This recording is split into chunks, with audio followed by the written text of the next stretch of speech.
So this is my kitchen, and you can see that it's definitely not a modern style.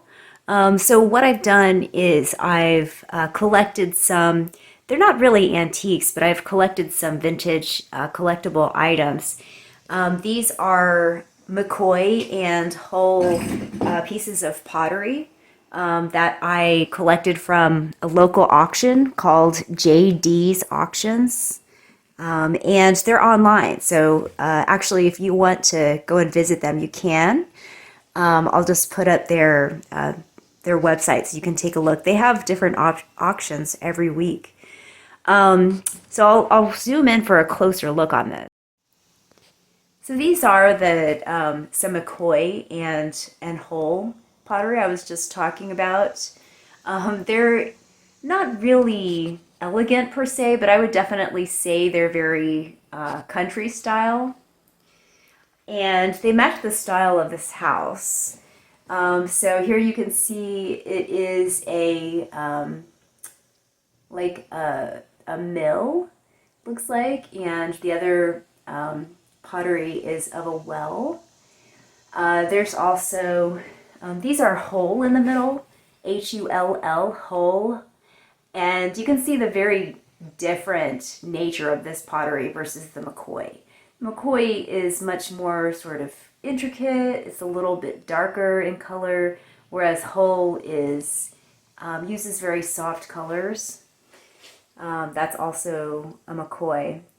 And then up here, this actually is not an antique. I got it from an antique shop in Clinton, actually called Hoskins on the Flat, and I featured that in an earlier video of antiques in Clinton. And what I'm going to do is just get also some probably vintage items or antique items and put them up there next to it. I think it's beautiful in its simplicity, and it does actually look like an antique.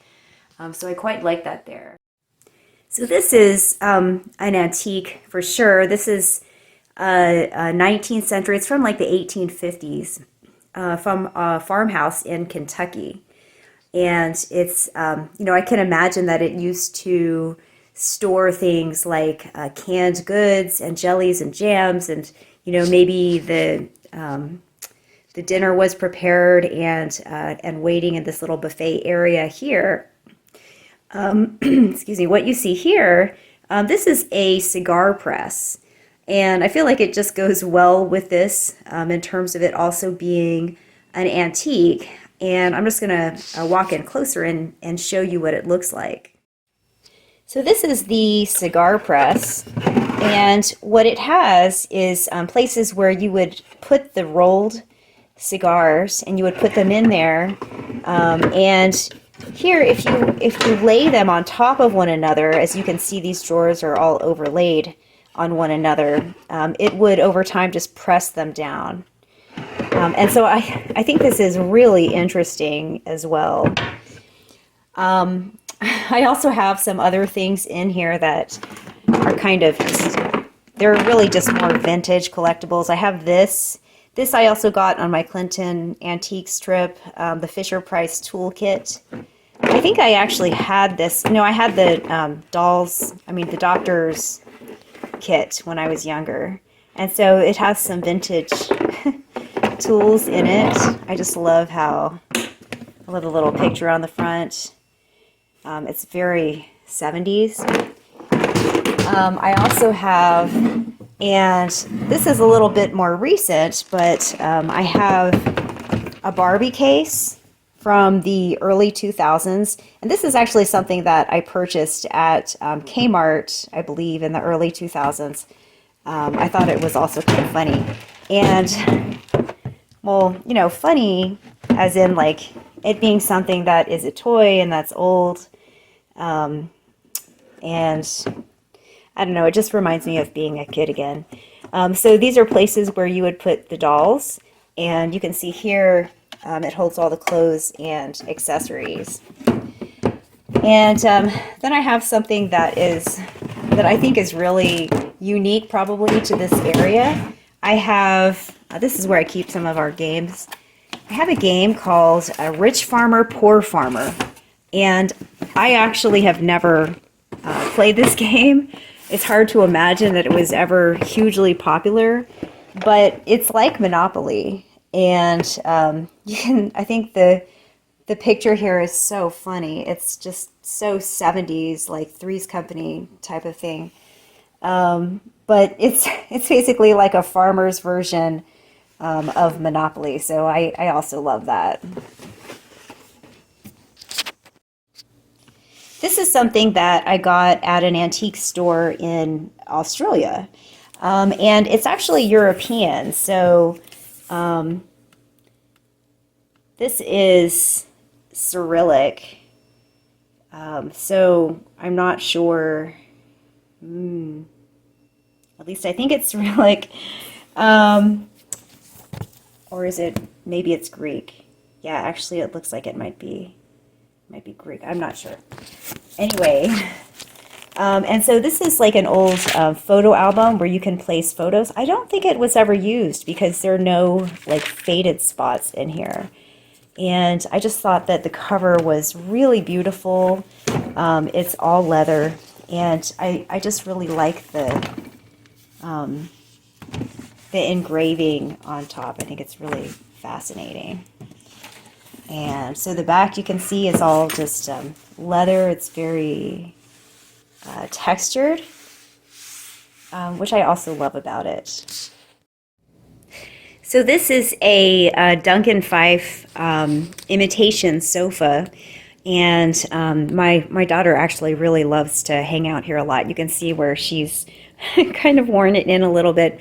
But when I first got it, it was covered with this sort of like old polyester fabric, and I wanted to switch it to something that was newer and fresher. So I had it reupholstered and in this, recovered in this really beautiful fabric that I think matches the rest of the room really well. And I actually had a couple of chairs, antique chairs that were done at the same time, so they match as well. This is a vintage, actually, baby grand piano that my mother bought in the 70s. It's a Yamaha piano, and so this is another vintage item, and it's really quite beautiful. It still sounds really good. So you can see there's like the typical Yamaha logo there. It's still fully functional. Probably needs to be tuned a little bit. I don't remember how to. I think I need to have the key to open this.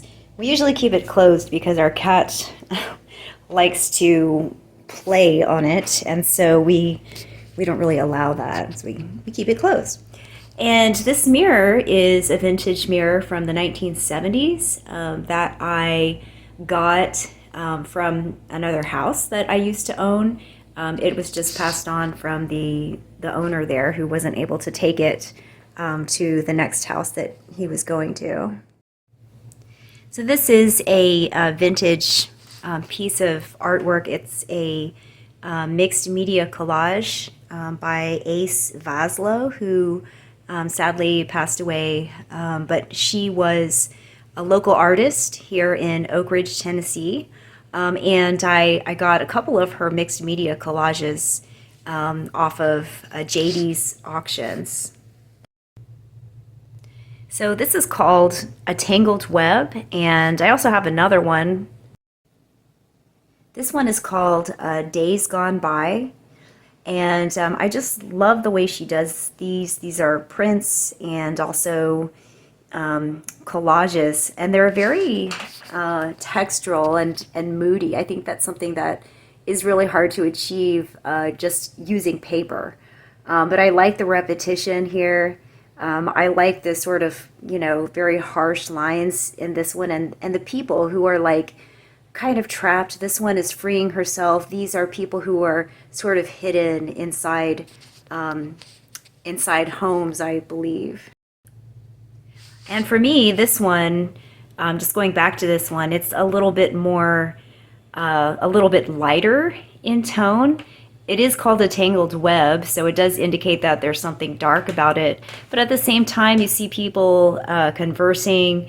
They're kind of in like a bit of a cloud, but it's more like, to me, it's like sort of a memory, especially because you have this kind of audience here, people who are sort of watching it, like they're looking in retrospect. So I guess that, this is something that you could probably open to interpretation. What's interesting also to me is that these two figures are cut out of newspapers.